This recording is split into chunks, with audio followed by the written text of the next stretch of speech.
is going on, everybody? Welcome to another episode of the King and Do Show. I'm joined by my co-host, the one and only King. King, what's good, my brother?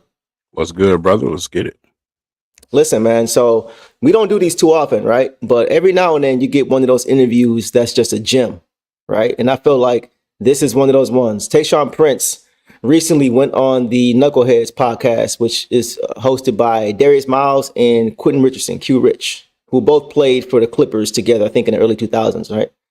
So pretty good podcast. I like their podcast, but they had Tayshaun Prince on recently, about a week ago, and they covered a lot of topics that a lot of Pistons fans will be interested in, myself included, which is why I kind of wanted to react to this together with you guys. A lot of good things are addressed here. We're going to get into a lot of things. We may have to break this up into two parts just because it's a lot of good stuff here. And we don't want this to run super duper long. So maybe a part 2 coming, depending on how long we run tonight. King, anything you wanted to tackle before we get into this, bro? Just want to say, man, I love this type of content. You know, it's a lot of things behind the scenes that we don't see as fans. And you get to hear what the experience is like for these dudes, man, because you know, what we think it is totally different. It's totally different from the draft process to being in the league to getting cut or traded from a team. It's a whole lot, man. So yeah, this was a good interview. I think y'all gonna enjoy this one. Yeah. So shout out to everybody who's here. We see y'all, Daniel, Dwayne, Ace, everybody who's here. Appreciate y'all tuning in with us. Get your popcorn ready. This is gonna be a pretty good interview and kind of see where it takes us. So King, without further ado, we are going to start with the section because this whole interview is about an hour long, but we're going to focus on the Pistons content. And I think he starts at talking about Larry Brown, I think, after his Kentucky days. So King, take it away. Being a McDonald's All-American. Right. Yeah. So that was a lot of information that I was getting from, you know, most of the front office at the time. Not that that swayed me or not, but I think the other thing that's just swayed me was just the fact that just another year of seasoning, you know, and then just trying to improve my draft stock, in which I think if I came out my junior year, I'd have been selected around the same area anyway. Yeah. But I don't regret it at all. Obviously, it worked out and was able to get drafted by Detroit. When you came out, did you do a gang of workouts, or did you do? I want to say I did 21 workouts. What? See? I had 21 workouts, and I got hurt at the start of the 22nd one in Portland. Stepped on Jared Jeffrey's foot, hyperextended my leg, and I missed my last 2 workouts after that, which was San Antonio and Toronto. 24. See, I had like 18, 19. I pretty much worked out from everybody from like pretty much the whole first round. Damn. And there was a couple teams that had 2 picks. Mm-hmm. That's crazy. I ain't doing that now. Did you actually work out for the Pistons? Yeah. Yep. Because a lot of times, we didn't work out for the Clippers, and you know they picked us anyway. Yep. So you know, I'd be wanting to know, like, did you actually work out for the team? Did you have an idea? Like, was that one of your better workouts? So I worked out for Detroit on a Friday, in which I had a workout Monday, Tuesday. I had Wednesday off, and then Thursday, Friday. Worked out in Detroit on Friday. So, of course, 4 and 5 days. Didn't have a great workout. Right. You know what I'm saying? It was just okay. But I think the thing they wanted to see was just me compete.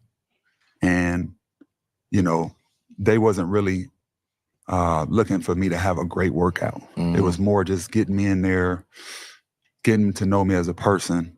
They watched me for 4 years. Yeah. They're not going to sit here and judge me off if I have a great workout when they watch me for 4 years. So I think it was more just getting to know who I am and just putting me through some little tests and see how I do with that. And once I got out of that workout, that's interesting. I had a pretty good inclination I was going there if somebody didn't draft me before that. How was it like going to a veteran team? And how was Larry Brown? Larry Brown is all right, so pause real quick, King. My first Rick coach was the first coach. Okay. So that first part was interesting, bro. I wanted to comment on that real quick. He said that basically the front office, when they were looking at him, when he was working out with them, they were looking more so at his mentality and his work ethic, not really his ability, because they watched him in college. He went to UK for 4 years. So that tells me that Joe D, at the time, he already had Chauncey on the team. He already had Rip on the team. He already had Ben on the team. Like, he already had veteran guys on the team. So he was probably looking for somebody who could match their mentality, somebody who was mature, who could just blend right in. They ain't got to teach him. They ain't got to make sure he's doing what he's supposed to be doing off the court. Like, they wanted somebody who was mentally mature. I thought that was really interesting that he said that. Yeah, maturity, man. Play the right way. You know what the slogan was: play the right way. You know what I'm saying? So, and you had an extended time to watch him, play in college. So it's more mentality based. That's dope. That's dope. Exactly. Like I said, those personalities, we wonder why those personalities fit together so tightly. You know what I'm saying? Like a glove, man, because it's just a certain type of personality that Joe Dumars was looking for, which, if you really think about it, it was his type of personality. Exactly. Him and the Bad Boys. You know what I'm saying? Exactly. It's their type of personality. So they knew what type of guys to go and get. I'm glad you said that, bro. As far as Joe D, that's a great point, because Joe D, when he went to McNeese State in college, I think he was a top 10. I think to this day he's still a top 10 scorer all time in college. Yeah. Right, but he came to a Pistons team and he ended up being, he wasn't the guy. He was a guy, but he wasn't the guy. It was Isaiah. So Joe D had the maturity to say, okay, I'm on a different situation now. And I think the same thing applied to Tayshaun, because Tayshaun was a guy. If you go look up his film at University of Kentucky, man, it's a game where he hit 5 straight threes in a row to open the game. 5 straight threes in a row to open the game. The last 3 we hit from was the logo. He went 5 for 5. So he was a guy who in college was that dude. But he had the mentality, just like Joe D did. When I get to this different level, it may be a little bit different from me. I got to be mature about the situation and just play my role. Like, that's I look at stuff. That's why I like watching this kind of stuff, because you hear conversations about things that really give you a deeper understanding as to why these guys were picked where they were, Yeah, for sure. Right. Cue it back up. Let's get it. At that time, Rick was heavy on vets. Don't play rookies. You sit there, you learn, you gain experience, knowledge. And the good thing about Rick is he tell you that. Mm-hmm. You get some of these coaches, man. Don't they say just nothing. do this. You working hard as hell. You working hard, man. You're like, okay, where my shot? And he ain't talking to you. Like Rick, one just left here, right? I got my guys. You work. Yeah. You know what I'm saying? Your opportunity may come, it may not. I trust my vets. We accomplished some great things last year. We still got the same type of guys in here, yada, yada, yada. So I'm like, at least he told me straight up. I just got to work now. You know what I'm saying? And just think, man, I was on the team. It was Cliff Robinson, Danny Manning, John Barry, Corliss Williamson, Michael Curry. These are my vets. Yeah. You know what I'm saying? Michael Curry took me under his wing. Like, everything he was doing, he was having me do, you know what I'm saying? Just like, young fella, come on, we got to do this. We're doing this workout at this time. We're doing this. Like, and I just followed it the whole time. And, front office was in my ear, man, just keep working. So I had the support, you know what I'm saying? Even though I wasn't playing. The key was 4 years of college, you know what I'm saying? Experience, just being patient. Younger guys get a little upset by that, right? Yeah. And when my opportunity came, just my experience and my patience just paid off once it was, playoff time. The moment. Right. Talk about how important that is. Like, because, we came in at a different time. Like, now you got guys that come into the league and, they vet might be 24 and they 21, because the 24-year-old been in the league 5 years and he's somebody, he might got a little money or something, he the big dog. But, like, talk about the true importance of having a Michael Curry, somebody like that who are grown men in their own right. And you not only can you learn, professional and basketball things, but you can learn some things about life when you're a young fella. And talk about the importance of having them vets and and how much we miss them now. Yeah, like I'm telling you, the minute I got drafted, and then you go to the rookie transition program and all that stuff, which at the time Michael Curry was the president of the Players Association.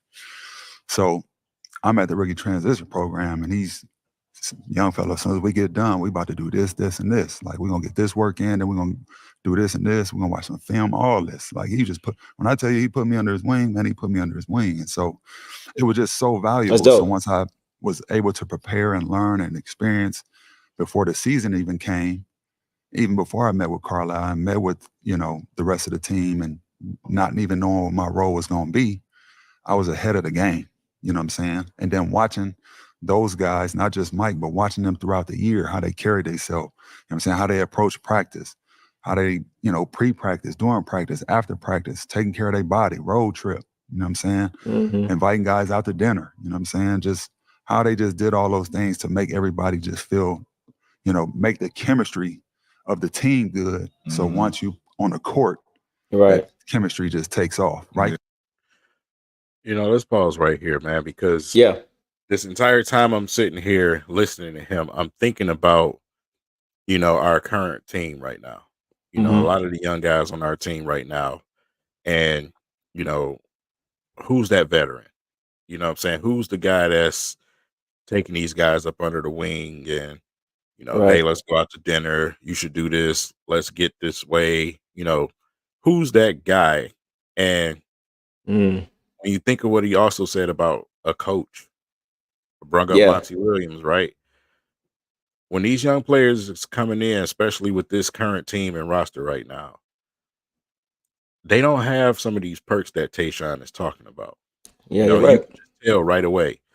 Some of these guys, they go do their own thing with workouts and everything else. Everything is agent deal. You got to look this way. This, it's different. It's totally different now. And at the end of the day, it's hindering these guys. You know what I'm saying? They need the real veteran leadership. We've been screaming about that for the longest. And I have a guy like Tobias Harris come back to this team right now. 100%. Because that's the exact guy that Tayshaun is talking about.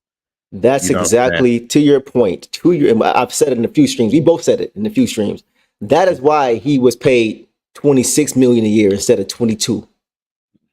The off the court stuff is where he's going to earn his money too. The things Tayshaun is talking about right now, getting to those good habits, pulling your guy with, taking him with you, make sure he's doing the right things off the court. That is part of why he got paid 26 instead of 22, 23. That's exactly why. Yeah. Just keep it rolling. Everybody talented.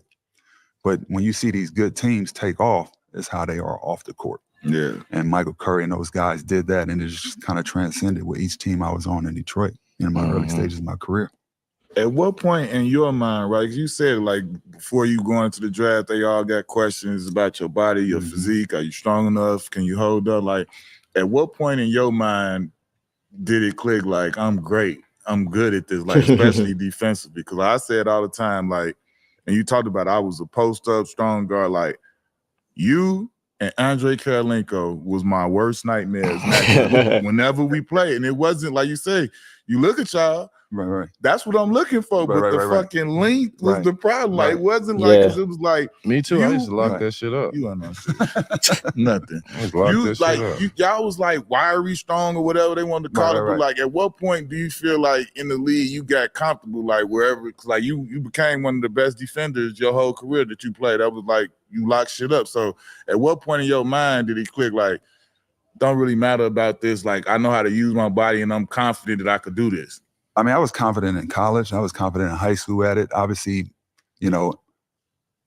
more so in high school, I was guarding more down, guarding twos mainly. College, I was guarding threes and fours, so more physical guys, whatever the case may be. But I knew it then. But once I got to the league, there was, like I said, I wasn't playing my rookie year. And then there was a stretch in the middle of the year where he started playing me 5 or 6 games. And it was like Paul Pierce, Ron Artest and those guys. So I got a taste of, what to expect. And even though it wasn't like major minutes, it was good enough minutes to see how it transpired. And, just like any rookie, had some major ups and downs in those games, but I felt good about it. You know what I'm saying? And then obviously watching film and waiting for the next opportunity to just kind of, redeem myself and kind of go from there. To your point, right? Like, the physical guys that I was guarding in the league, right? Guys like you, guys like Ron Artest, guys like that, like, I had success because how I always had a 3 or 4 inch height advantage, and I was super long. So no matter how much you hit me, like my recovery was so quick, and then my length was, would always just get back into the play, alter your shot, block your shot, whatever the case may be. So, but yeah, man, there were certain guys like Ruben Patterson, super physical, play hard, go straight downhill. Matt Harpern, like these were guys that were super football. Like people wouldn't think ain't tough to guard, but super tough to guard because the activity, the force, and how strong they are. Yeah. So just filling it out against those guys and then just, translating it against other opponents, it was like, I'll be all right. Yeah, man, Heartbreak almost caught a motherfucking forearm a couple times. Boy. That motherfucker there, boy. God damn. Football player on the court. Absolutely. For real. Yeah, absolutely. I just want to get him. I just want to whoop his ass. For real, Jack. He was about to catch these hands a couple times. He out there straight playing football. Damn, man, Heartbreak, boy. When Larry Brown came and they let Rick go. Let's get to it. Larry Brown is a Hall of Fame coach. I love Larry Brown, but he's a unique person. Like I would say that. Would you say that, Q?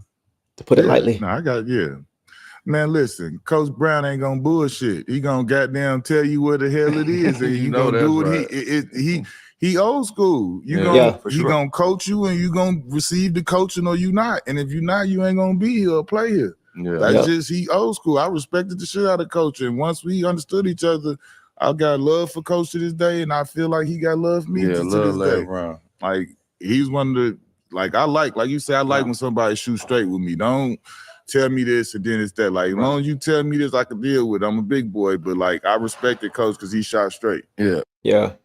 I want to pause it again real quick, man, because talk about it. I said just what they talking about with Larry Brown. It's not too many coaches like that in the league right now. So you got Rick Carlisle, and probably a couple of coaches, a handful, right? Yeah. And then you look at, some of the guys that we've had in the ranks of Stan Van Gundy.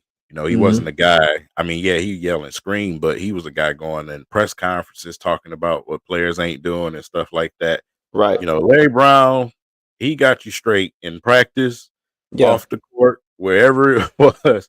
He was going to tell you what it was, man. And as a player, you appreciate that more than anything. Yes. It makes you want to play harder for a guy like that, man. Yes. So go ahead.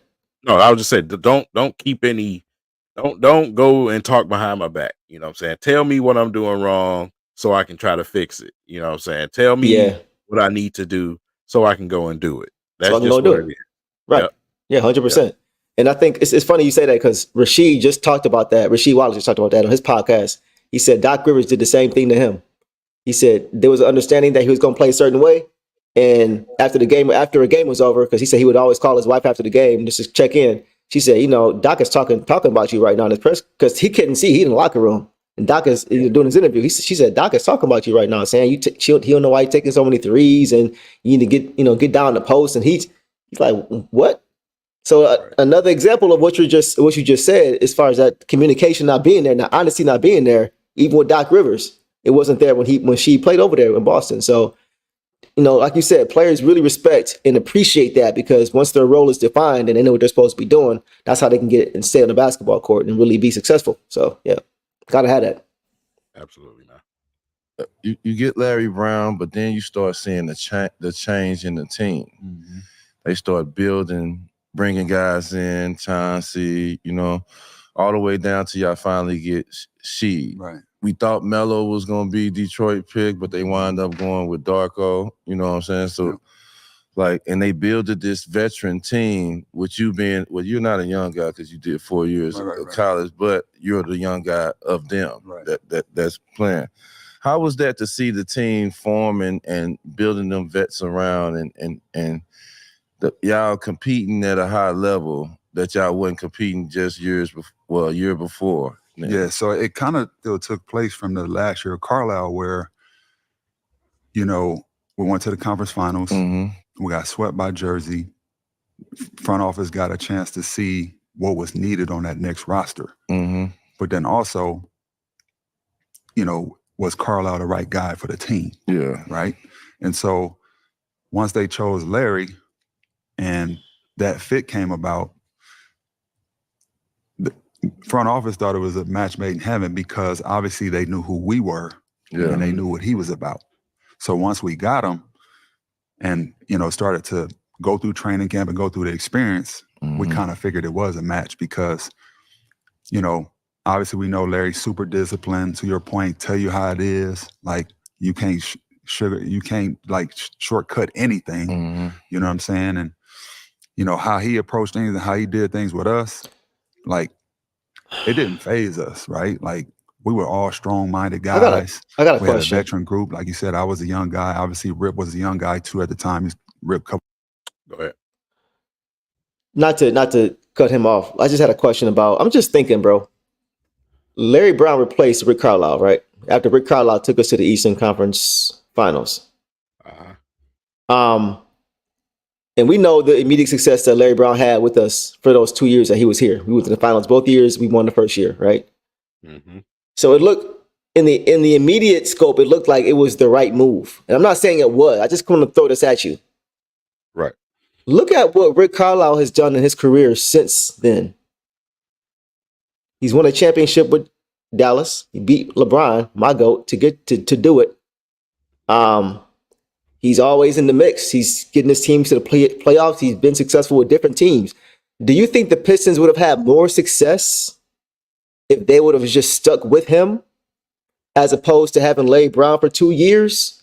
Looking back from 2003, 2001, 2003, if we just stuck with him, do you think we would have had more success over the long term? What do you think? So this situation is a little bit different because, you know, you see similar situations like what happened with Golden State. Mark Jackson built the team up and Kurt took over. Well, this situation, I'm even both ways because the creed that both coaches live by. Yeah. Both coaches demanded you to play the right way. Yeah. And with the roster that was put together, I still think they would have been successful, to be honest, because like I said, the mentalities, they're too similar. Mm-hmm. They're too similar. And like I said, when it comes to playoffs and, you know, going for championships, obviously we have two winners that we're talking about. Right. And those two winners got it done the exact same way. So I think either way it goes. Either way? Okay. Yeah. Pistons probably would have still won. Because it's crazy because the things that they're mentioning about Larry Brown, about he was a straight shooter, he also said about Rick Carlisle. You know what I mean? So we might have won more championships because that's what I'm thinking. Rick Carlisle probably wouldn't had, you know, Tayshaun doing what he was doing in 2005 in the finals, which we'll get to. Yeah, guarding Tim Duncan, and Rasheed would have been wandering off, double teaming Ginobili, which we'll get to. So yeah, it's a good what if, right? Right, because I mean, just look at what Carlisle has done, man. I mean, he was successful here, 2 back-to-back 51 seasons, right? Conference finals the last year. He went to Indiana immediately and became our biggest threat immediately. You know, right. Who knows what would have happened if Malice at the Palace didn't happen? If those suspensions didn't take Jermaine O'Neal, Ron Artest, Steven Jackson, Tinsley, if it didn't take all those guys out, what would have happened that year in 05? Would that have been a conversation of the Spurs in Indiana? We don't know. It's just like, so he was successful even there. He went to Dallas, successful there. Indiana again, successful again. So everywhere he's been successful. So it just makes me wonder, like, what could have been had we just kind of stuck with him? Because it wasn't like he was tanking or he was getting worse. You know what I mean? The team was still getting better. So just curious as to your thoughts on that.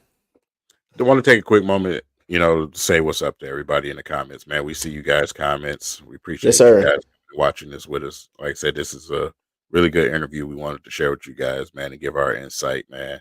So shout out to everybody involved. Yeah, I love Miles, you know, Darius Miles and you know, Q podcast, man. They always got the best guys on there. Of course, especially when they have Jeff Teague on there, he is the funniest. He's hilarious, bro. Ever, man. His story might be the funniest NBA player. Man, dude, this dude is hilarious, bro. He's always in the middle of everything too. Yep. So maybe I gotta check that out. Maybe in the future we definitely will watch a few of his interviews because he's hilarious, man. I'm with it. The popcorn ready for sure. Right. Shout out to y'all for coming in and you know, watching with us, man. This is dope. Real clean interview. He's a very, very cerebral and smart person and player. Yeah. And to hear his perspective, man, you know, the quiet guy, the soft spoken guy, tell some stories is dope. So for sure. Yeah, I'm gonna cue it back up, man. And we can keep commenting in the comment section. Yeah. You know, share your thoughts in the comments, man. We'll talk about it. Yeah, for sure. A couple years older than I am, but we were the young guys in terms of playing, major minutes on the team. Everybody else was, vets. So it was great, man. And obviously once we traded for Sheed, man, just obviously. Yeah, y'all took Sheed from us. Yeah, the connection, man. I took She was all so hurt. She was like, man, I'm out, D-Miles. I don't know. I don't know what else to tell you. Like she, the trade for Sound She, just like man, was like, when you trade for somebody in the middle of the year, especially, it takes a long time for stuff to start panning out and making, a lot of times people say, man, let this year finish out. Let him get a full training camp, and then we're going to see how it go and take off from there. She different. Like, the minute we got Sheed, man, it took off like probably 10 games after we got him. It just kind of, we went like on a 10, 12 game, win streak or whatever. And it just kind of took off. So, man, Larry was the perfect coach for the group that we had. You hear all these different scenarios where Larry was other places and it didn't work. Mm-hmm. It worked with us because it was just a perfect fit for the guys that was there and the mentality that he brought to us. She's like the only person that I've been around that's a superstar that don't care about being a superstar. Don't care. Right. He has all the potential and everything to be a superstar if he want to. Man. But he just played the game the right way and just very supportive of the team and your players. And he was a perfect fitness to Ben too. Yeah. Right. The perfect that defensive wise, all that. Loudest guy on the court, man, on the defensive side of the ball, man, just talk. Makes things so much easier for everybody on the floor just from a communication standpoint. Yeah. And then obviously if you got Ben down there just protecting the rim and doing what he do, it just made our defense, man. Have you ever had a player to talk to the refs the way She talked to the ref? Nah. No. Never. No. And the crazy thing, it got to a point where, he would say stuff that wouldn't warrant a tech, and they would give him one. Yeah, it got to that point. It was like that. It was they like just got that. to the point where it's like, man, if he just say anything, we're gonna tech him up, man. That reputation. All y'all used to be like, hey man, go on get your one tech so we can go and play. Well, the thing is, I think Chauncey said it on you get hyped when you before, get that right? tech. It's like, listen, man, if she get a tech, we like, oh, cool. All right. We're going to feature She the rest of this game. He's going to have to go ahead and win this thing for us. Yeah. Because once he got a tech, man, he just turned it up a wrap, man. It was like, I'm going to go from here. Tell me this. We got it right there. Yeah, go ahead. Do your thing. Cause man, I told y'all before, my favorite players, what I'm saying, Kevin Garnett, Rasheed Wallace, what I'm saying? And simply because of his mentality. And this is not his mentality just on the court. This is a mentality everywhere he is, bro. Yep. I had a great opportunity to meet not only Rasheed Wallace on multiple occasions, but Tayshaun Prince too, just from working at the airport, man. And getting to, really seeing the personalities in person. And Rasheed is like that all the time. I mean, if you're right, you're right. You're wrong, you're wrong. He's not going to tell you anything cliche. He'll tell you how you feel. It's just, I love people who live like that. I love authentic, real people like that. You know what I'm saying? Sure. And Rasheed with the refs, you know what I'm saying? You heard Rasheed in the interview talk about he was running out to the parking lot to go meet one game. So, yeah, bro. So, man. It's funny, man. Like, whenever he would get a tech, it would be like a bittersweet feeling for me. Like, I'm like, okay, because I will feel the same way. Because he's going to get engaged when that happens. But so that he's going to be locked in. But there's that feeling in the back of your mind, like, okay, don't get two. You know what I mean? Like, get the one. Okay, great. Let's go. But when he continues to bark, then it's like, all right, come on, bro, chill. We need you. You just chill out a little bit. So that's kind of the feeling I would get whenever he would get that first tech. It's a feeling of like happiness, but also like a little uncertainty because you don't know if he's going to really go off or if he's going to contain it. So, yeah. Text and a bad foul. If it's a bad foul call, they call foul on him. You know what I'm saying? He get mad. I mean, hell, it helped us out in the game. You know what I'm saying? On our way to the championship. Oh, yeah. So, like I said, man,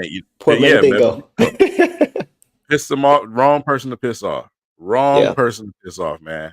Because I say Rasheed is the nicest superstar I have ever seen. And it's not because of his personality. It's because this dude can literally kill you every play. Bro.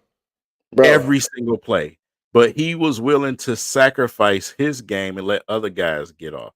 And Absolutely. that's why the Pistons went and got him. That's why the Bro, Pistons went and got him. In my opinion, she should have won Finals MVP. Not based off what he did, based off what he should have did. Man, there was nobody who could guard that man.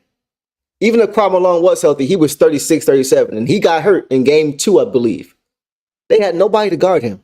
It was there whenever what he did to Medvedenko, he could have done it at any point in the series. He could have averaged 25 and 10 in that series if he wanted to. But it just shows, even on the biggest stage, he don't care about that. You know what I'm saying? He had no agenda whatsoever. He just want to win. Yeah. And he showed on the biggest stage. So that's ultimate team player. Ultimate team player. A lot of people just don't know about them Portland days with Rasheed, man. That guy was a monster. The skinny sheet? Yeah. Yes, man. Yeah. Monster. Yeah. Monster. I mean, he was... That's when the athleticism was still at his peak, too. That's when she will windmill on you back then. That's when... windmill. In my opinion, that's when he was looking KG and looking C-Web and looking Dirk. He was looking them in the face. That's why KG said what he said. KG said that the hardest person he ever have to defend is Tim Duncan and Rasheed Wallace. You know what I'm saying? Because you can't block his shots. You cannot. Exactly. He's way up here. Exactly. Yeah, man. Wow. So it was a luxury at that point to have him because we really didn't even feature him the way we really could have on offense because he was like you said, man. I wish we could have saw him at full tilt like that and winning at that point. You know what I'm saying? But he got one with us, so that's all that matters. Yeah. He spoke on it like the world thought y'all was gonna draft Carmelo. Yeah. Like you sitting there, tell me what you thinking, like, cause like I mean, anybody with any type of sense, you just like, okay, like for you to be in that position and be watching that, we all watch the draft, whether we in the league and all, we sitting there. What are you thinking in that moment? We all thought we was taking Melo. We all thought like we. Oh my gosh, bro. We knew Darko came and worked out for us, but in our minds, because we hadn't seen Darko play. Right, nobody knew even though he was. He came and worked out for us, but we ain't seen him. We seen Melo. Right. You know what I'm saying? So we was like, man, how do we look up and get this pick with the team we got now? So we was like, we didn't like as a team say like, man, when we get Melo, this, but we all in our minds was like, we get Melo. And at that point, it was like, that's crazy. LeBron, then Melo. Yeah. It was just, that was what it was. It was no other thought. That's why I asked that, because it was like it was so much of a given to everybody in the world. Like, even if you didn't care about it, you like, oh yeah, LeBron will be number one, Melo will be number two. So it was like, so this is hard to watch. I think how management looked at it was like they found their future small forward in me. Let's take a chance on Darko because remember the core who we had, who was super talented. There was, obviously chance we was gonna lose him in free agency, which we did. Right. And then obviously she, so it was like, however they want to call it, it was like, we'll take a chance on Darko. But if we took Melo, man, obviously we know what could have been, right? But we was all sitting there like, man, we sitting there in front of the draft thing, like, we about to see this number 2 pick, and then we was like, they said Darko, we was like, oh, okay, you know what I'm saying? We was shook. But I want to say this about Darko though. You gotta remember, Darko, I think he was 17 when we drafted him. Just turned 18, obviously before the season started. Larry Brown's his first coach. All right. Come on, man. Like the number 2 pick, bust, everybody talk all this, whatever the case may be, but this wasn't all on Darko. Right? When you draft a guy this age, like, the organization got to take responsibility in this as well. You see what I'm saying? And as well as the coaching staff and us too. I gotta pause it. Man, this is painful to watch, bro. This is like opening so many wounds. It's not again. It's our organization has started doing this, and it kept us in the dark for a long time because Andre turned 18 coming into the league when he got drafted. Yeah, that's true. Obviously, number 7 that just left here came into the league. He was 17, and then he turned 8, then came to the league. And they walked into some of the worst coaching and roster situations you can imagine. Yeah, man. That's like wow. This is hard to swallow, man, because not to make an excuse, but this was a factor. We were limited, and when I say we, I'm talking about the Pistons brass, the front office. They were limited by the technology of that time. Yeah. There is no way Darko is drafted number 2 overall today. There's so much footage. There's so much access to information, to their friends, to family, there's so much. The resources we have now are just astronomically better than what it was then. Mm-hmm. We didn't even see any footage of him except for like 30 seconds, maybe, worth of clips.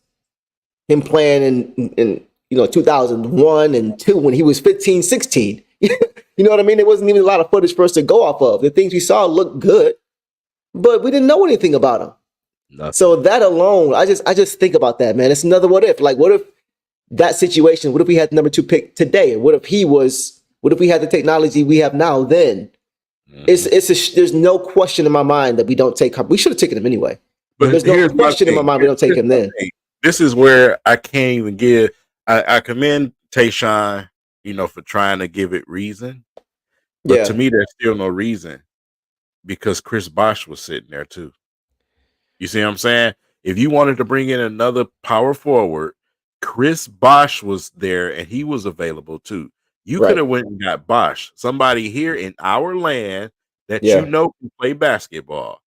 That's true. Go overseas, you know what I'm saying, and get this guy because he practiced well. Practice? Yeah. We talking about practice. It's funny. You're right about Bosh because they had similar styles of play too. Him and Darko, both lefties, both can face up, both can post, both can stretch the floor to about 15, 17 feet consistently. Right?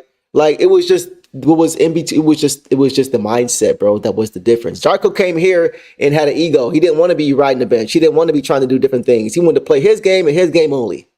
He wasn't mature.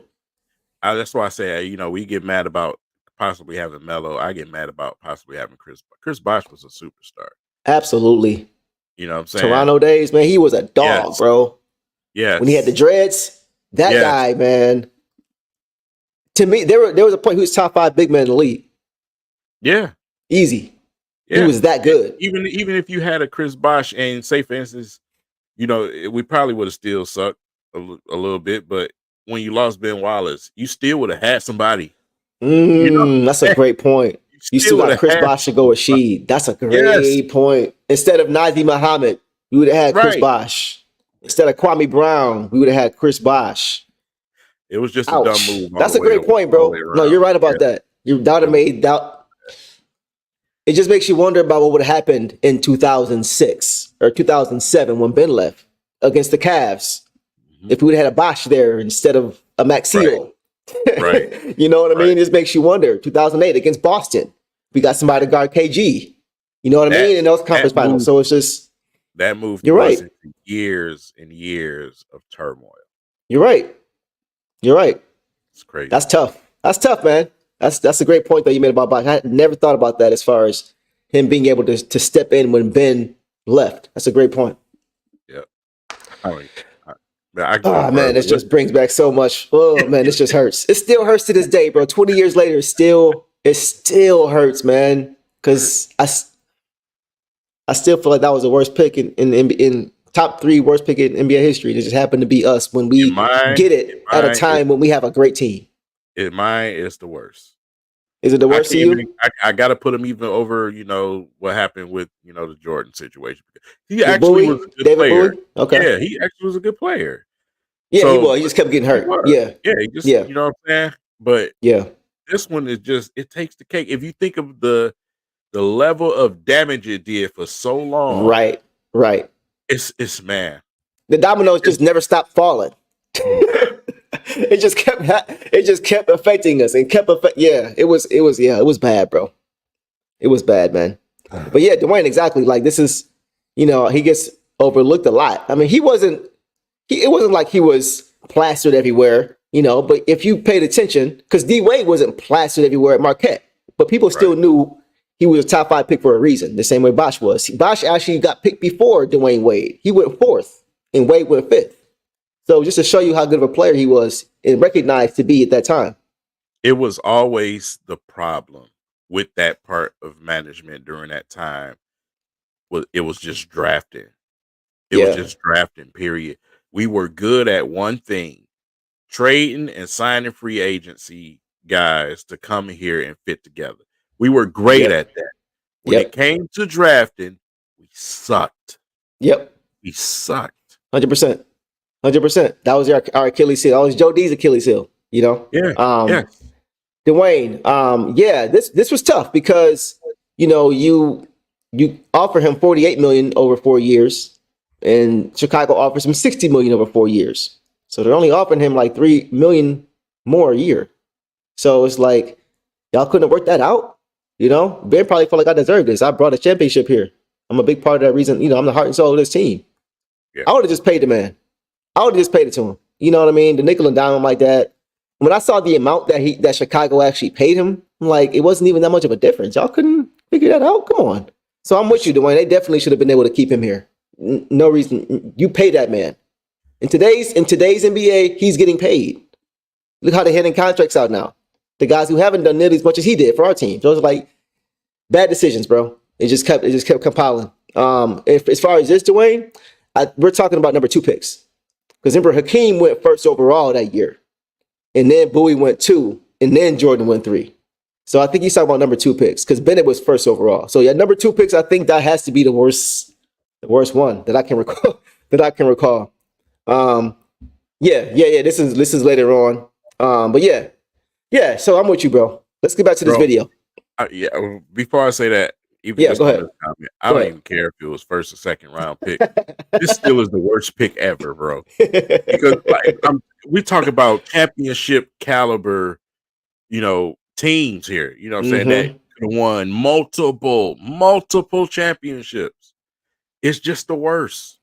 You know why else is? Go ahead, finish. No, I'm just saying it kills you for decades. I can't see nothing worse than that. I feel it.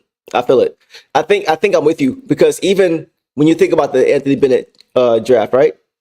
They had like 3 number 1 picks around that time over like 5 or 6 years. When was the last time we had a number 2 pick before Darko? You know what I'm saying? So like we don't get those. We get when 5. We get them, you gotta hit on them. We get 5 over and over and over again. So when you get that high of a pick, you can't swing and miss because you're never gonna, especially when you're that good of a team, you can't swing and miss. You can't. You can build a dynasty when you're that good of a team and you get that high of a draft pick. Talk about that transition from the old to the new. It just makes me so upset, bro. So yeah, man, like just because we don't ever get those picks is why this one was so bad. They were able to recover. Cleveland was, you know, the guy that they took with one of those picks a couple years later was the guy that hit that game-winning 3 over Steph Curry to win him a championship with LeBron. So it worked out for them because they had multiple picks. We didn't. Yeah, and I got to agree with Chris. And I think what he's trying to say with the Melo pick, the takeover wouldn't have taken place because Melo would have matched. You know what I'm saying? He would have matched the energy, which we've seen already between those two when Melo was in Denver. You know bro, Melo would have kept D-Wade and Bron from getting to the finals. Yeah. You know what I'm saying? Like we would have beat Miami in 06, in my opinion. We would have beat Cleveland for sure in 07. Yeah. You know what I'm saying? So it's just like, I'm sure he thinks about that kind of stuff, and he's the only one that doesn't have one. That's how big that pick is. One decision, he can go from being the guy that has the most rings out of all those guys and just running the East to being the guy that has none. It's the worst. It has to make him look at Joe D like, bro. It's the worst. You know what I'm saying? Like, it makes it, you can't argue against it not at that point. Can't. It's the worst pick ever. Yeah. For everybody. It's the worst. Not even just for us. For everybody. I bet you LeBron and D-Wade are happy that we took Darko. Yeah. Because if we take Melo, like I said, they don't have that success. D-Wade don't have a championship at 21, 22. It just don't happen. But if we took D-Wade, My God. Then yeah, once again, LeBron is not getting out of the East again. Like any of those guys other than who we took, changes the whole trajectory. I take an L from that pick, Deuce. Because if we would have took Bosh, Melo, or D Wade, we would have kept Bron from, winning certain stuff. I wouldn't have to listen to you talking about he's your GOAT. So I took an L. So Joe Dumars, you got to bro. Hey, Joe D, you know what? On second thought, Joe D, I ain't really that at you, Oh man, you know what? You're right, though. You're right. Like he probably still would have got us titles because he went to Miami later when we were older. You know what I'm saying? But he wouldn't have been trying to get there year after year, like you saying early on. He would have been buried. And that's me saying, you know how I feel about him, but my Pistons would not have let him out the East, bro. It would have been worse than Jordan with the bad boys. It'd been worse. Yeah. Let's keep it going, man. I'm getting mad. Joe Dumars, run my fade. Bruh, right, run it. We tried to help Dark out, but could we have done more? Absolutely. But a young kid of that mindset, with Larry Brown, his first coach, and he just came over here from his country. Know nothing about it. Man, he head spinning, don't know what's going on. And then, Darko's game was a lot of face up. Catch mid post, face up, this, and this. And the staff was working on him to do other things to make him get minutes on the floor. And he immediately got frustrated, right? 17, 18-year-old kid, like, this is my game and you won't let me do it. You trying to let me do some other shit. And everything just kind of went bad from there. So that year, what clicked? Like after y'all got She. All right, pause. Like, all right. When She came, that what clicked? Yeah, that's when every contender for sure. So I wanted to get to this real quick, and then we can move on. Kind of preface the next section. Do y'all think Melo would have been able to bring more talent here after everyone started getting? Oh, yes, I do. I think people would have seen at that point that he's a winner because he would have already won at Syracuse as a freshman, leading Jim Boeheim's team to a national championship. He would have came into the league in the first couple years, winning a championship and being a part of the reason that maybe not the guy, but a part of the reason, a big piece as to why. Won in college, won in NBA. So as he starts to come into his prime, and the older guys are getting older, definitely guys I think would have want to play with him, absolutely, because they would have seen that he's a winner. And I think that would have been attractive. It's not only that. You got to think about it. It was the Eastern Conference and him in LeBron's era. It's true. He was unfortunate to have to play in the West. Great point. With the Lakers and the Spurs and those teams. Phoenix, Dallas. Very unfortunate for him. You know what I'm saying? If he was playing anywhere in the East, he definitely would have fared a lot better. Yeah. It would have been fun to watch him go up against Paul Pierce, who was kind of a similar guy, but you got a younger, more athletic version of you who can get buckets probably at a higher rate going up against you. That's why I wish we could have saw him in 2008 when we played them. We played the Celtics and lost in 6. So yeah, you're right though. It's totally different world, especially in the playoffs. Yeah. Playing those teams, man. It's a powerhouse in the Western Conference, especially back then, for sure. Yeah. All right, so the next section is what clicked for the championship run. So this section is really interesting because it gets into how everything kind of came together like puzzle pieces for this season when they got Rashid and all that good stuff. Let's get into that. All right. Sure, that's when everything. Yeah, that's when everything clicked. Like before that, obviously we made it to the Eastern Conference Finals the year before that. Management, hey, we there's one missing piece we need, obviously. And then like I said, the year before we had all those vets, right? A lot of them older, right? Uncle Cliffy, all those guys older, and Jersey was on top. Kmart, Richard Jefferson, man, these dudes flying up and down the court, man, rolling, right? Like they just flying up and down the court. So, management looking like, what can we do to, add to this to be able to balance that, right? Because we had so many older guys. So once we got Sheed, is like when it all connected. You know what I mean? Because those guys was unstoppable in the fast break and stuff like that. When You know, when we played them, we lost to them in the conference finals the year before. Then we went 7 games with them the next year after that. Mm-hmm. So they were on top of the East. So it was like, from a management standpoint, what move can we make to get over top of that? And answer was she. To this day, they show this moment, and it's the Reggie Miller block, the rundown. Like every time you see the NBA, when they show highlights, and there's certain highlights that just stick for years and years and years, and that's one of the highlights that stick. The way you got it, and like a second late, or you know what I'm saying? Like if you was a step smaller, right. It was right there. Because I always feel like when I be hearing guys talk about them winning a championship, they always say, "Man, you got to come together. We got to play together, but you got to have a little bit of luck too." Mm-hmm. So explain us that block and that special play.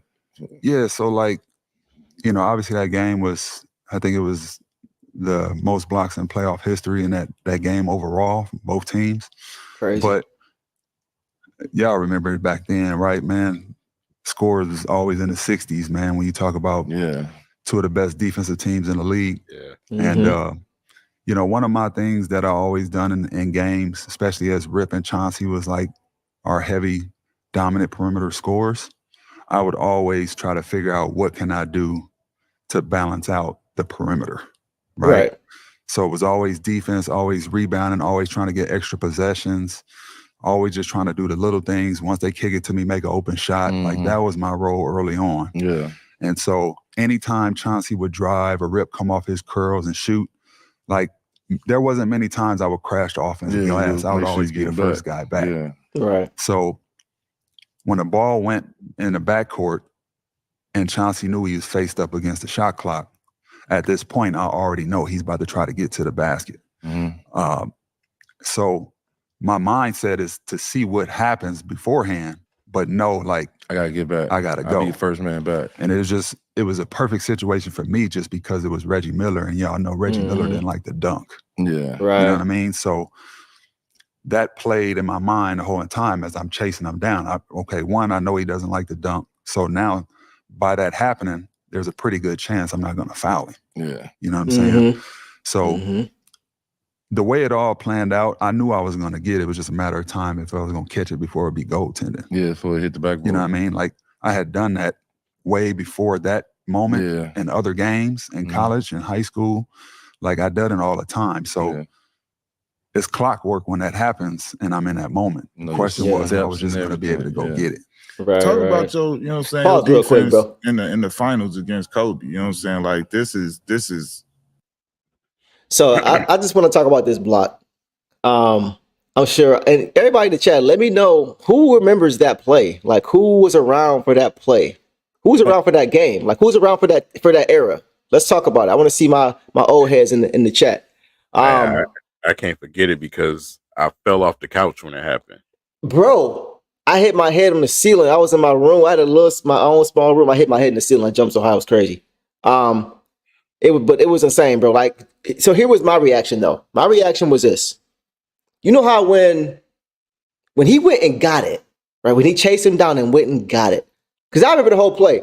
It was a pick and roll. We had on offense. Pick and roll. She rode to the basket, pass. He tried to dunk on Jermaine O'Neal, and he partially blocked it. And that sent the ball way into the backcourt. But it didn't hit rim. It just went over the rim. So Chauncey had to go get it, and he looked at the clock and saw he had about 7 seconds left. So he tried to go to the basket, really quick, but Jamal Tinsley stripped him and leak out. That's when Reggie leaked out. So I see Tayshaun on the top left of my screen of my TV trying to get over there. I'm thinking he might be able to get it. When he gets there and he blocks it, you know how when you're watching football, you're watching Lions play, and you see the pass is incomplete, and you see it might be contact, but you can't tell, and you're happy, but you're just waiting to see yellow. Right. You just, before you get happy, you like 3-4 seconds. Is there a flag? No flag? Yes. That's how I felt watching that block. I saw him get it, but it was so bang, bang in the moment. There's no way you can tell.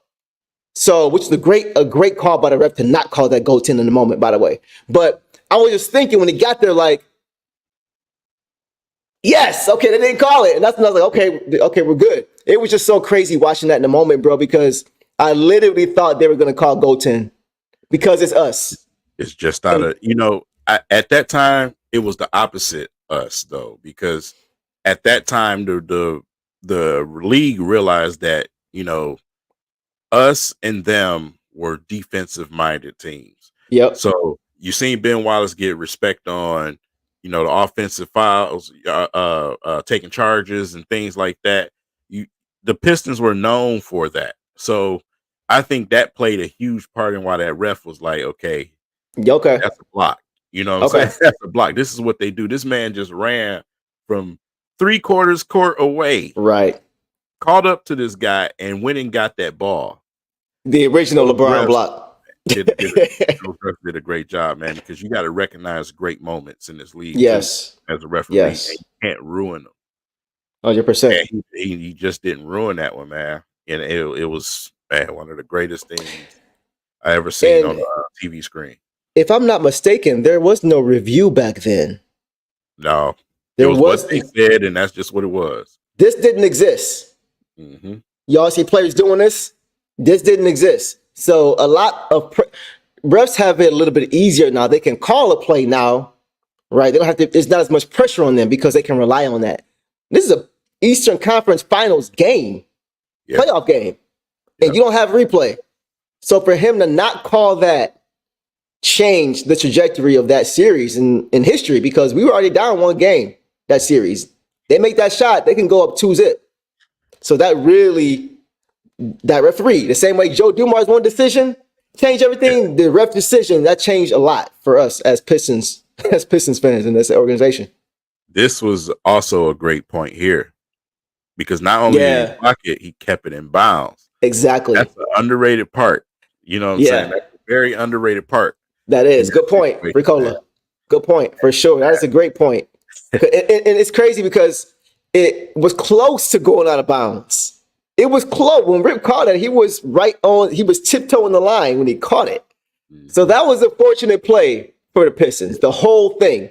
The fact that he got there in time, the fact that he even recognized what was happening in real time, the fact that he got there in time, the fact the ref didn't call it a goaltend, and the fact that he kept it in, but all those things needed to happen in order for us to win that game. So if we have had a lot of bad luck in our history, but that's one of the ones I'm taking and kind of putting under my cap, because that's something that we really can say kind of worked out in our favor. I just wanted to say this to Jacob, man. I was in the 12th grade. It was the greatest year of my entire life. Me too, bro. Senior year, like other than my kids being born and get married, all that stuff, like that was probably the best year. Graduating the year your team wins a championship is nothing like it. You're literally on cloud 9. The greatest June that I ever had. It was the greatest June that I ever had, bro. Yes. That was one of the best gifts I got. That year, including my graduation. That was one of the best gifts I got, was winning the championship the year we graduated. That was amazing. That was amazing, man. Yeah. All right. So let's keep moving. Kobe, and then you from. Let's preface this first. Let's preface this. He's the legendary Laker doing. So this next section we're going to cover in this interview is talking about the Pistons' run to the finals and winning the championship and beating the Lakers to do it. And it's an interesting story in here talking about Tayshaun Prince when it comes to him guarding Kobe in the finals. So I thought that was interesting. But yeah, let's go ahead and check this out. And I want to say that this is going to be the last section that we watch today, because it's going to be a part 2. We want to keep enough of part 2 for you guys, and keep these shows about roughly an hour 20 minutes long. So for sure. What he do, and then like this, our generation, this is the dude. You know what I'm saying? Sure. And you got that assignment on the biggest stage. Yeah. Ain't nobody else watching nothing else. Like, how was that for you? And then, coming out of that, you got a lot of, lot of acclaim for that series. Like, how did that impact the rest of the way? It was a perfect setup for my career, for, obviously me being from Cali, how you talked about even Kobe 2 years older than us. We looked up to him. Yeah, he still was that dude. You know what I'm saying? He was that dude. Like, he was there. I was in high school watching the Lakers. Like, it was set up perfect. Then I wasn't, my first year I wasn't playing. There was no expectations. There was no expectations on us beating them. Mm-hmm. True story. 3 or 4 days before the first finals game, I go to they had something at my school, right? Had all the kids in the gym, and they wanted me to come speak. So after I speak, I opened it up for questions. First question was, kid came up and was like, "Who on y'all team go guard Kobe?" So I was like, "That's gonna be my responsibility." The whole gym laughed. You in LA, baby? But you gotta think about it. Yeah, this LA. It's LA. Yeah. It's my high school, but it's LA though. Yeah. It's all nothing but LA is all Lakers. Yeah. Forget what school you went to, all that. It's all Lakers. Right. Don't even matter. The whole gym just started laughing. You know what I mean? And I'm just sitting there like, what can I say? Right. You know what I'm saying? Like, I'm a Laker fan too. You know what I'm saying? I play for the Pistons. I'm a Laker fan. I grew up a Laker fan. Mm-hmm. And so all these things, right, man, it was just like, I got nothing to lose. All this. Nobody expected nothing, right? And the one thing I did know, right, 3 or 4 inch height advantage, the length, all of that. Kobe likes to get to his spots. I knew that as long as I could just force him to mid-range jump shots and contest, I got a good chance just because of my size. Limit getting him to the free throw line, limit the easy transition, getting to the rim and all that. If I just make him take the tough contested twos, then I can live with that. And that's what I was able to do throughout that series. And once again, like I talked about it before, like Sheed and Ben on the back line, just talking, communicating 24/7. All the way up. You know what I'm saying? Yeah. Now, I could push up, you know what I'm saying, knowing that if he gets here or get there, whatever the case may be, they'll be there. Yeah. If it's Sheed coming off, like Ben is going to slide over, whatever the case may be. Now, obviously, Shaq's out there, so I got to do my best job to not let Cole blow by me because now, if they rotate, now nobody's going to take Shaq off the glass. So, but just our team defensive scheme, but then also just it was a perfect fit for me, just my attributes to be able to, know where he liked the shots on the floor and just give good contests. And, once their offensive rhythm was just kind of out of flux, man, things just started working better and better. How was it to have the confidence to go in? Because y'all the only people in the world that think that y'all can beat the Lakers. They just won 3 in a row. Like, I know Sheed, I talk to Sheed all the time. He was like, man, we knew we were finna beat them.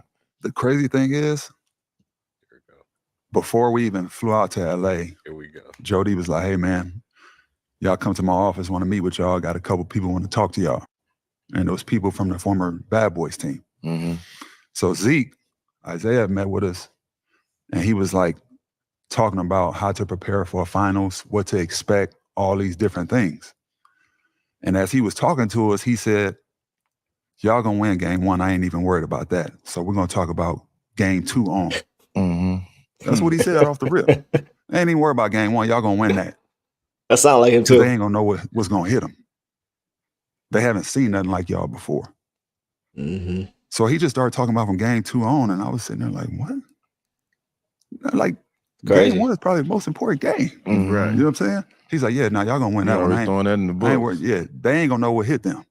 They have no clue. You know what I'm saying? And just to hear those Bad Boys guys talk to us about their experience in the finals and, what to expect, what to get prepared for, and how to handle the stage and all that kind of stuff.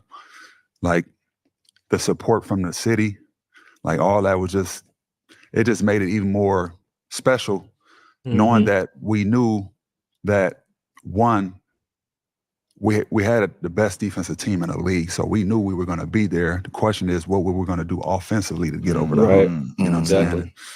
And, obviously we're heavy lifting on Chauncey and Rip, and then obviously Sheed, but just the support of that group, man, it just made it easier for us, even though the team itself, we already had the utmost confidence. Yeah. We just had the confirmation from everybody else. Yeah. When y'all won it, what was the feeling like? Detroit went crazy. Yeah, you already know. Like, the city was crazy. It was bananas, man. Like, it was it was something that you just never gonna forget, right? Like our dream is always like to play on the biggest stage, and then when you win, that's just the ultimate goal. Yeah. You know, people ask me all the time, like, what's the bigger accomplishment, a gold medal or championship? And I'm like, man, it's a blessing and it's special to win a gold medal for your country.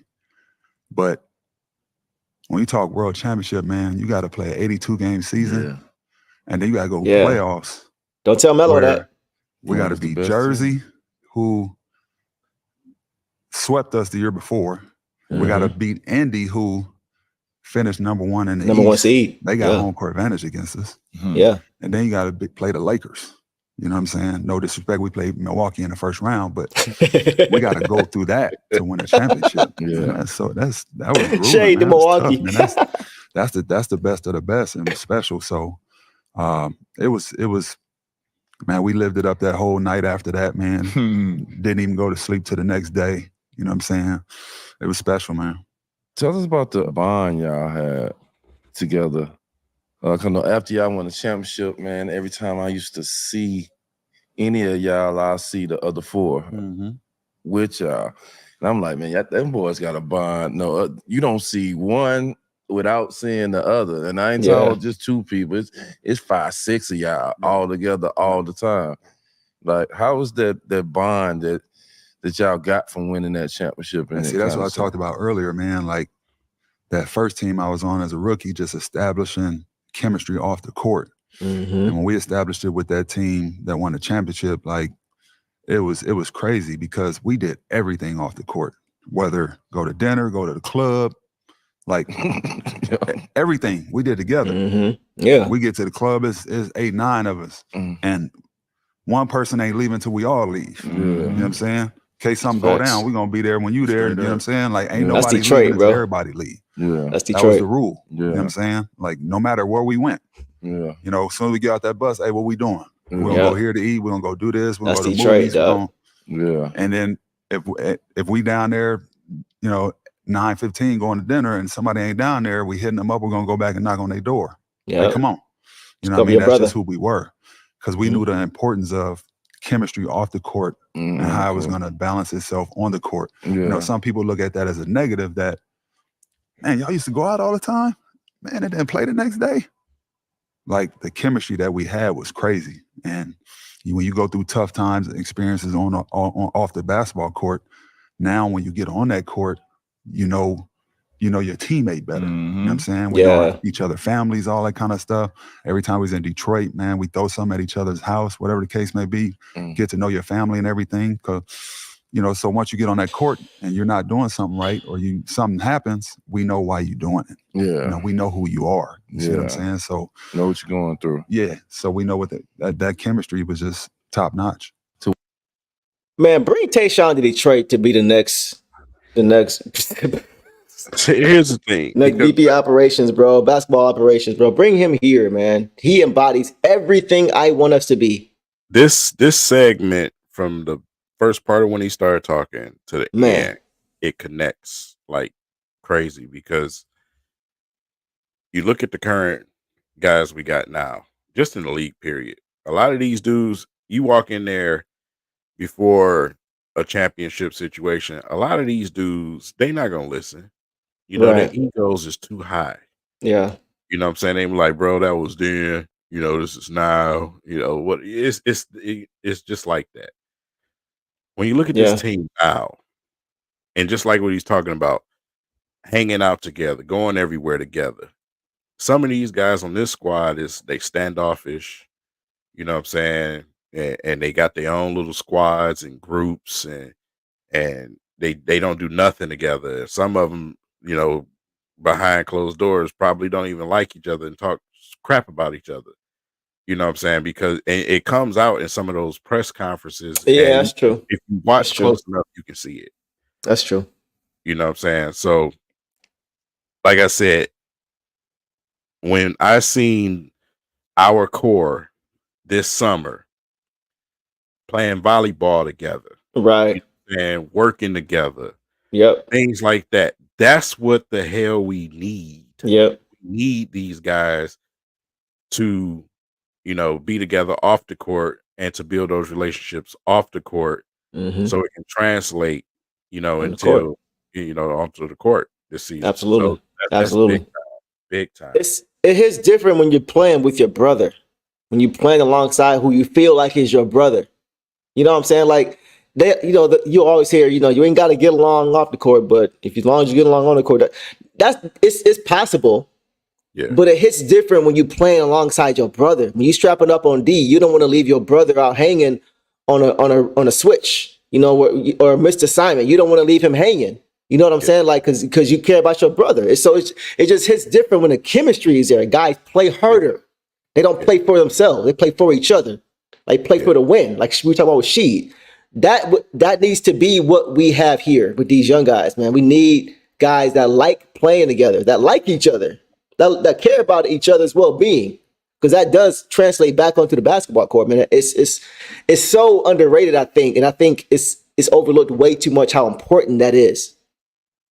But then it goes back to what he was saying about the veterans, right? Because when you look at the way that these teams were constructed over these recent years, there was too many young guys, right? And they all were competing against each other to take each other's spot. Yeah, so that true. right there may make you a little standoffish in itself. That's true. See what I'm saying?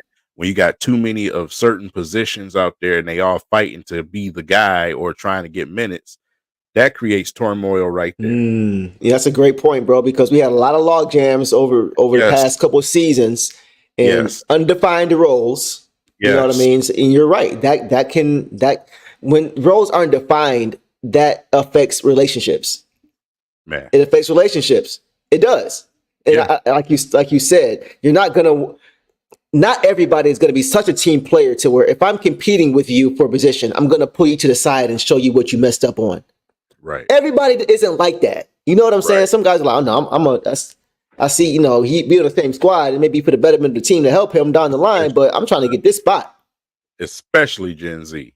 They're definitely not like that. Yeah. Like I agree with you. For sure. It's different now, bro. It's different now, man. It's totally different, bro. Yeah. And like I said, just that alone, you were in competition with all these guys. Now you look at the roster today. Yep. You got veterans, that they know they're going to be here, or they know what purpose they're here for. They know why they're here. Exactly. You see what I'm saying? Define roles. It's just a better situation overall. Mm-hmm. And that's why I expect them to, this season really have some real growth as a team. Real growth because of the way that the team is structured and the way that they're doing things right now. Right. So, yeah, man, you can definitely compare to what Tayshaun is talking about, because today in this league, you just don't see it too often. Guys, their egos are too strong. They don't listen to, anything. It's all about them. The only people they listen to is their groups, and that's it. Right. Yeah. Which hinders them sometimes. For sure. One more thing I want to touch on based on what Tayshaun just said, and we can get out of here, was him guarding Kobe and how they laughed. His gym where he went to high school, the kids there laughed at him when he said he's guarding Kobe when they asked him. I wonder if they brought him back after. They should have. I wonder. I wish I could ask him that question. What happened? Did you go back there after? Did they laugh at you then, or did you laugh at them? You know, that kind of thing. But aside from that, yes or no question for you. Before game one of that final started, did you think Tayshaun was going to be as effective as he was on Kobe? Yes, because I watched him, throughout the season, go up against guys of Kobe's caliber. You know what I'm saying? Even against, the T-Mac. T-Macs of the world. Yeah. You know what I'm saying? Even Paul Pierce at times, yeah. Yeah, exactly. Especially Paul Pierce too, yes. When I watched him guard T-Mac, go ahead. No, I was going to say the same thing. Okay. Go ahead. Yeah, when I watched him guard T-Mac in the first round of the 2003, I believe, first round of the NBA playoffs. When I saw the trouble he gave T-Mac, that's when I knew we were going to be okay when it came to Kobe. Because T-Mac at that point in time was just as good, or if not better, than Kobe Bryant. Look it up. And Kobe Bryant has said that the toughest guy he's had to guard in his career was T-Mac because he was a bigger version of himself. So when I saw what Tayshaun was able to do with his length to T-Mac, who's 6'8", 6'9", I knew we would be okay. Not holding him down, clamping him down, but being able to make it harder for him to contest because now you got 6'9" and Tayshaun guarding 6'6" in Kobe. Man, yeah. And, like I said, it's the guy that I actually was worried about in that series was not worried about. I figured that the Pistons would let Shaq get off. You know what I'm saying? I had no idea that they were going to single cover him with Ben. Yeah, that was insane. I thought they were just going to let Shaq get off and kill everybody else. That was insane. Nobody right. else. That's what I thought the game plan was. But, bro. Right. When you don't have to double on Shaq, the triangle offense becomes that much harder. Yeah. You know what I'm saying? Like, and nobody could really play him straight up. And we had two guys on our team who could. Ben and Eldon Campbell, who actually guard or played with him in LA previously, who knew his game, who wasn't quite as big, but was big. You 7 foot, heavy. about 252, he gonna lean on you. Yeah, exactly. So it was a perfect matchup for us. Rip Hamilton didn't have to guard Kobe. We had Tayshaun, who only had to guard Kobe, pretty much. That's your assignment. Now Rip can rest and he can get off guarding Rick Fox. You know what I mean? Most importantly, Kobe had to guard Rip. Right, exactly. That's a problem for Tired anybody. him out. 100%.